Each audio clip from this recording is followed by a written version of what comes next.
Blues are the Stanley Cup champions for the first time in franchise history. We win Blues!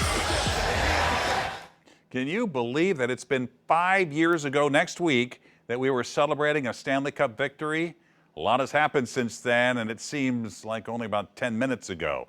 We thought we'd get some perspective on the past 5 years and then kind of look into the future. Jeremy Rutherford from The Athletic is tonight's Sunday Conversation. And joining me now is Jeremy Rutherford. So 5 years since the Blues won the Stanley Cup, it's almost hard to believe. When you think back, what are your biggest takeaways? What are your best memories from that Cup 5 years ago? Yeah, Mike, that it finally happened, I mean, you can go back to the Monday Night Miracle, and until the Blues won the Stanley Cup, that was the biggest event in franchise history. And I remember that I wrote a book about the Blues in 2014. It's called 100 Things Blues Fans Should Know and Do Before They Die. And I know you've probably signed a bunch of autographs. I never have in my life.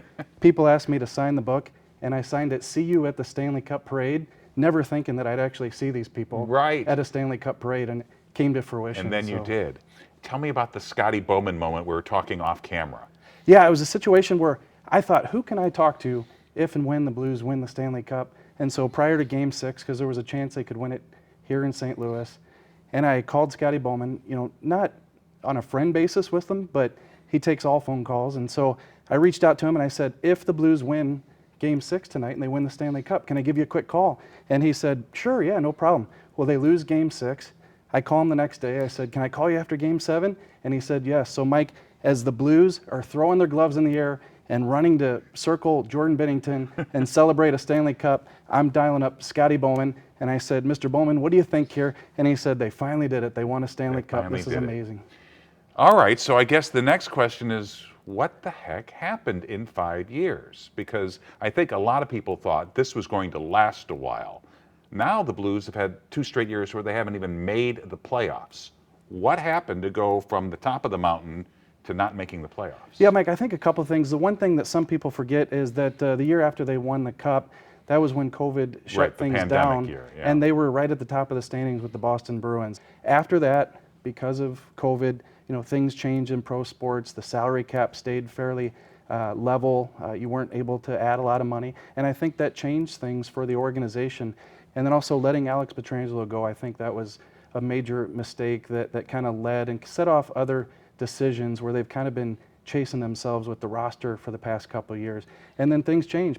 Teams get better, and the Blues fell to the middle and then the back of the pack. And so where are they in terms of rebuilding? I think they're a couple years away. Doug Armstrong will tell you 2 to 3 years is what he'd like it to be. 2 to 3 years till what? Yeah, until to be a contender, until they're contenders again. Yeah, okay. and when I say contenders, in the playoffs, and maybe you're one of the 10 teams in the league who, if everything went right, you could win a cup. But Mike, here's the problem. The Blues have decided that they want to be a contender, a competitive team, try to be a team that can make the playoffs while they're retooling and focusing on the future. So what happens in that situation is you're going to win more than if you strip down to the studs, right? But if you miss the playoffs and then you're not one of those bottom teams who gets a top 2, 3, 4 draft pick, you're right there in that muddy middle, and that's where the Blues finish this year. 16th is where they'll pick in the draft. You're going to get a good player, but not one of those Patrick Kane type players, Sidney Crosby type players. So, it's going to take a while to rebuild, but the Blues say they want to be competitive and put people in the seats throughout this, so that's why the approach. One thing I'm curious about is some of these players who are coming up, whose names we've heard, like Snuggerud. Why does it take him so long to get to the NHL? Yeah. I mean, there was talk even this year he might make the team toward the end of the year. It's so much different in hockey. You're drafting these guys at 18 years old as opposed to catching them out of college at age 22.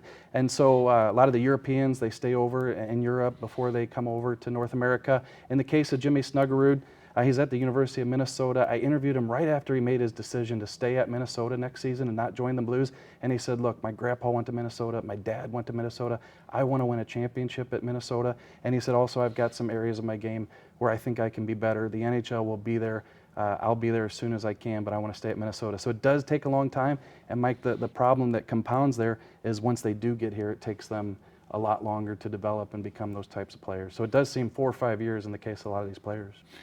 Are people still okay with where the Blues are because they won that Stanley Cup? I think the Cup obviously did a lot. Like, I kid with Tom Stillman all the time. I said, Tom, you know, I live about 20 minutes outside of St. Louis, and people are wearing outdated Blues gear. Like, some of this gear is from the 80s and 90s, Yeah. but that Stanley Cup changed a lot. You see all the new Stanley Cup paraphernalia Sure. that everybody's wearing. So I think that, you know, for the most part, it meant everything to fans. But you're right, once you get to 2, 3, 4 years removed from that, okay, what are you going to do now? Where's this thing going? You know, Doug Armstrong has done so much for this organization, and then once it falls off a little bit, there's a lot of second guessing and questioning where the organization's going.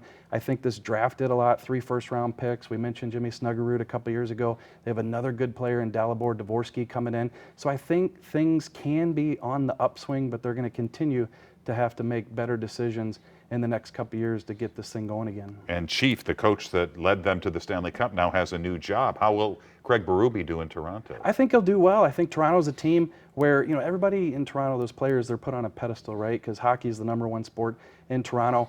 But Craig Berube, as you know, he's just a gruff guy. Like, he's going to come in and not care about individuals. He's going to care about the team. I think he's going to do well with them. I think it was a great hire. Jeremy, thanks so much for coming in. We do appreciate it. 5 years, it's hard to believe. Yep, thanks, Mike. Yeah, it's been a quick and long 5 years when Yes, you look it at it a couple has. different ways. Jeremy Rutherford, we'll be right back.